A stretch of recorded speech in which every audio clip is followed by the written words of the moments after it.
안녕하세요. 오늘은 셰익스피어의 유명한 비극이죠. 오델로 이야기를 깊이 들여다볼까 합니다. 네.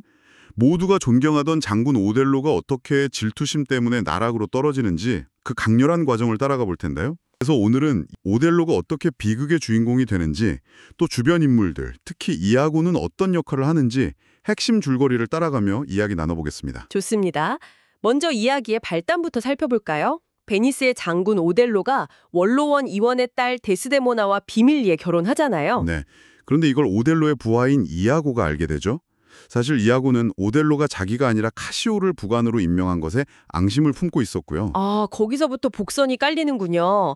이아고는 또 데스데모나를 짝사랑하는 로드리고라는 인물도 이용하려고 하고요. 그렇죠. 그래서 이아고랑 로도리고가 데스데모나 아버지 브라반쇼에게 이 결혼 사실을 밤중에 알리면서 소란이 시작됩니다. 반면에 오델로는 공작 앞에서 아주 당당하게 자신의 사랑과 결백을 주장하죠.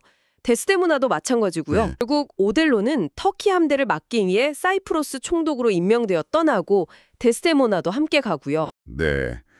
사이프러스로 무대가 옮겨지면서 이아고의 계략이 본격화됩니다. 근데 마침 터키 함대가 폭풍 때문에 그냥 자멸해버리잖아요. 맞아요. 그래서 겉으로는 평화가 찾아온 것 같지만 사실 그때부터 이아고가 움직이기 시작하죠. 네. 카시오를 파멸시키려고 계획을 실행하는데 술에 약한 카시오에게 일부러 술을 막 권해서 취하게 만들죠. 아, 그 장면. 로도리고를 부추겨서 카시오랑 싸움을 붙이고 심지어 전 총독 몬타노까지 휘말리게 만들고. 그렇죠. 결국 오델로가 이 소란 때문에 크게 분노해서 카시오를 부관직에서 해임해버립니다. 이아고의 첫 번째 계획이 성공한 거죠. 그리고 여기서 이아고의 진짜 무서운 점이 드러나는 것 같아요. 시리에 빠진 카시오한테 가서 뭐라고 조언하죠? 바로 데스데모나에게 부탁해서 복직을 청해보라고 하잖아요. 겉으로는 정말 걱정해주는 척하면서요. 와, 네, 맞아요. 여기서부터 이제 오델로의 마음에 질투의 씨앗을 심기 시작하는 거죠. 이아고는 오델로에게 은근슬쩍 카시오와 데스데모나 사이를 의심하게 만들고요. 데스데모나는 정말 순수한 마음으로 카시오를 도우려고 남편에게 계속 부탁하는데 이게 오히려 오델로의 의심을 키우게 되는 아이러니가 발생하죠. 네, 처음에는 약간 혼란스러워하다가 점점 차갑고 날카로워지는 게 느껴졌어요. 결정적인 계기가 되는 게 바로 그 손수건이죠. 오델로가 데스데모나에게 처음 선물로 준 아주 소중한 물건인데 네, 데스데모나가 그걸 실수로 떨어뜨리는데 하필이면 이아고의 아내인 에밀리아가 그걸 줍게 돼요. 그리고 에밀리아는 그걸 남편 이아고에게 갖다 주고요. 아, 정말 운명의 장난 같은데요. 그렇죠. 이아고는 기다렸다는 듯이 그 손수건을 카시오의 숙소에 몰래 떨어뜨려 놓습니다. 그리고는 오델로에게 가서 결정적인 거짓말을 하죠. 어떤 거짓말이었죠? 카시오가 잠꼬대로 데스데모나 이름을 불렀다. 그리고 심지어 그 손수건으로 자기 수염을 닦는 걸 봤다고요. 와, 정말 치밀하네요. 오델로의 마지막 이성마저 끊어버리는 느낌이었달까요? 네, 완전히 질투심에 사로잡힌 오델로는 결국 이아고에게 카시오를 죽이라고 명령하고 자신은 데스데모나를 직접 죽이기로 결심하죠. 비극이 정말 절정으로 치닫는군요. 이아고는 여기서 멈추지 않고 또 계략을 꾸미죠. 네, 오델로가 몰래 엿듣도록 상황을 만들어요.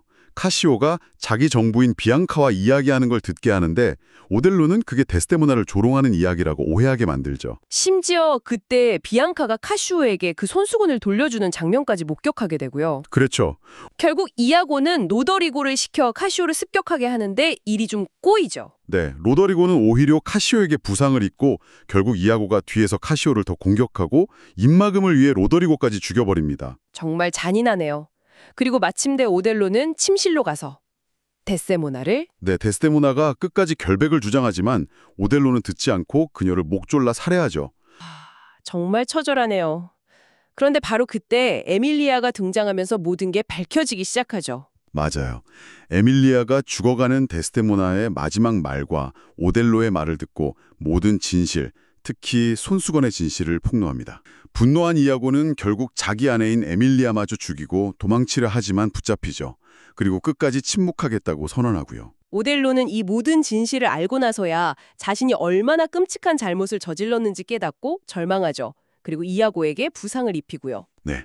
그리고 자신의 과오와 명예에 대해 마지막 연설을 한 뒤에 스스로 목숨을 끊습니다. 데스데모나 곁에서요. 정말 존경받던 한 인물이 어떻게 교묘한 속임수와 자신의 질투심 때문에 파멸하는지 생생하게 느낄 수 있었네요. 네, 또 말이라는 것이 얼마나 교묘하게 사람을 조종할 수 있는지를 잘 보여주는 것 같아요. 그러게요. 데스데모나의 순수함이나 마지막에 진실을 외친 에밀리아의 용기 같은 부분들도 강렬하게 남았고요. 여기서 우리가 생각해 볼 지점은 이거 아닐까요? 왜 오델로는 그렇게 쉽게 이아고의 말에 넘어갔을까? 단순히 질투심 때문이었을까요? 아니면 혹시 그의 내면 깊은 곳의 불안감, 어쩌면 그가 사회적으로 느꼈던 이질감이나 소외감이 작용한 건 아닐까요? 그럴 수도 있겠네요. 결국 인간관계에서 신뢰가 한번 무너지면, 그리고 확인되지 않은 의심이 싹트면 얼마나 끔찍한 결과를 낳을 수 있는지 보여주는 거죠. 네, 정말 그렇죠. 자, 오늘 이야기를 마무리하면서 마지막으로 이 질문을 한번 던져보고 싶습니다. 만약 여러분이 오델로의 입장이었다면 이아고의 그 설득력 있는 목소리, 그 속삭임 속에서 과연 진실을 꿰뚫어 볼 수 있었을까요? 한 번쯤 생각해 보시면 좋겠습니다.